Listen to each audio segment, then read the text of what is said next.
Good afternoon. My name is Ritu Rana. What's your name? Ankit Kumar. Ankit Kumar. And what's your name? Neeti Prakash. Neeti. Okay, so your names are 01 Ankit Kumar 11D and you are Neeti Prakash 02 11D. Ankit, which part of city do you belong to and what do you think of it?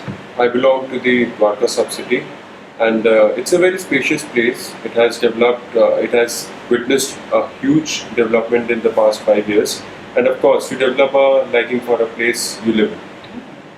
Neeti, how do you plan your holiday? I plan my holidays in such a way that they involve spending time with my family, a lot of reading and music.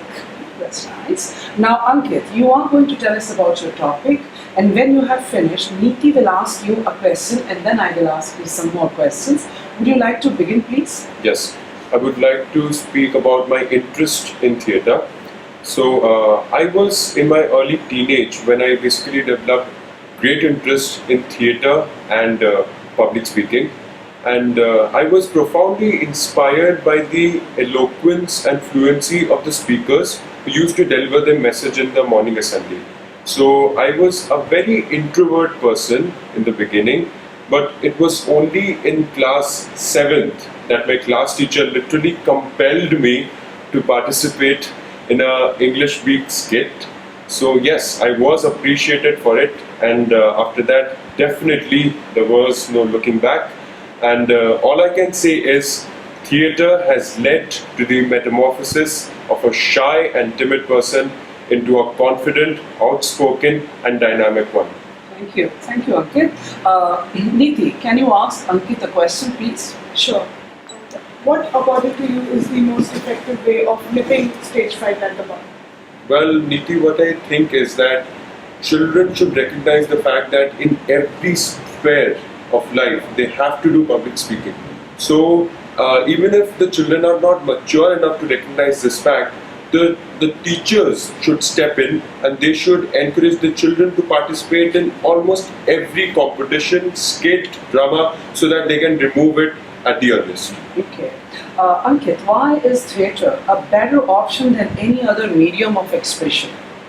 Well, the fact that theatre, when you enact a character, it helps you to explore a person's life fully. Apart from that, the fact that you can become anybody on stage and vent out all the possible emotions and display multiple facets of the human nature really amazes me. And do you wish to join Bollywood in near future? Ma'am, well, personally what I feel is that the purity and essence of the characters, which is intact in theatre, is somewhat lost in the whims and fancies of the Bollywood class. So that would be a no. Okay, thank you. Now Neeti, you are going to tell us about your topic, and when you have finished, Ankit will ask you a question and then I will ask you some more questions. Would you like to begin, please? Sure, thank you, ma'am. Today I'll be speaking about my pet dog, Max. I believe that life is made up of everyday miracles, and just when you least expect them, these miracles come out to give you everlasting joy. My miracle's name is Max. He's a lovely creature, colored black and white. I found Max while coming home from tuitions one day, on one rainy day, and the way his deep brown eyes looked into mine, and the way he snuggled into the crook of my arm, I just knew that he needed a home. He continues to be a source of joy and happiness in our family, with an undying hunger and an inexplicable love for our shoes. His energy level is phenomenal. So, and he has taught me that affection, love and joy can come from any source, even the most unexpected sources. Okay, thank you, Neeti. Ankit, can you ask Neeti a question, please? Yes. Neeti, while you walk across the street, you must have seen many stray dogs lying there. So what caused you to adopt Max only? When I met Max, he was hardly a month old, and the way as I said, the way he snuggled into my arms and those beautiful brown eyes, I just knew that he needed a home. Okay, Neeti. And what do you hope will happen if every family adopt a street dog? Apart from the fact that every creature will get a home, a loving family, I think it will teach a lot to the family as well about discipline, hard work and sensitivity towards animals, responsibility. And Neeti, if you had an opportunity to work for an organization like PETA, what would you have done? I would have definitely loved to work with such an organization. I would have definitely joined their venture because it would have helped me manifest my sensitivity towards animals at a large extent. Right. So now let's go to the next task. I'm going to give you a card which has information about a problem. I would like you to read the information together and then discuss how you're going to solve the problem. And you have 2 minutes to do this. I'm going to read it out for you. Every year, at least 50 classroom desks are damaged because of irresponsible behavior towards school property. With your partner, discuss how this problem could be tackled. Well, Neeti, what I think is that, of course, when we were children back then, we belonged to the junior category of students. We also enjoyed scribbling on those desks and writing all sorts of funny I'm things. pretty sure because all sorts of creativity is displayed on those desks. Yes, but indeed. only when you grow up a little, you realize that it's a priceless commodity.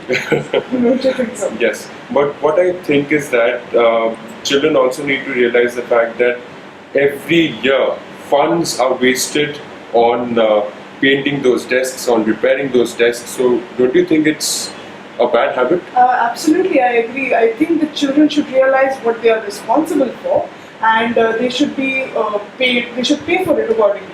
What do you think? Well, I don't consider fining as much of a solution, although it needs to have a proper system, and that itself is a tedious task. Okay, how about an alternative solution? The children should be asked to paint their own desks. Be responsible for your own actions. What do you think? Like, actually, you're encouraging child labor.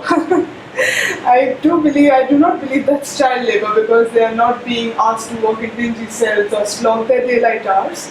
They are just being asked to be responsible for what they have. Very true, very true. But what I think is that you should take responsibility for your actions. That would be I think that in the right direction. We both would agree on that. But Okay, can you agree on a solution and what is it? I think something that we both would agree on is that there should be a balanced system of fines and punishments, and the main agenda is to make the children realize their responsibility. And do you think your solution will be effective enough? yes, if the steps are taken in the right direction and followed to the end, it will help us definitely to curb the problem. And how will you get to the root of the problem? The root of the problem is that we need to realize children are children and they have this excess energy, and the first thing is that we need to make them realize that it's their responsibility to take care of the commodities provided by the school. Don't you agree?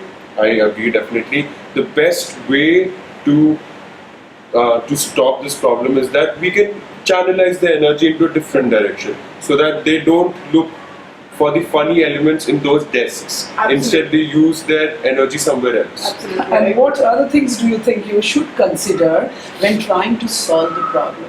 I do believe we should, at this age, the children are very vulnerable, so we need to be sensitive towards their emotions, not to ostracize them for such things. Yes, instead of just scolding and punishing them, we should understand that we also did that. We also did those things back then. Should be things So, from their yes. mind. Yeah, please stop there. That is the end of the test. Thank you.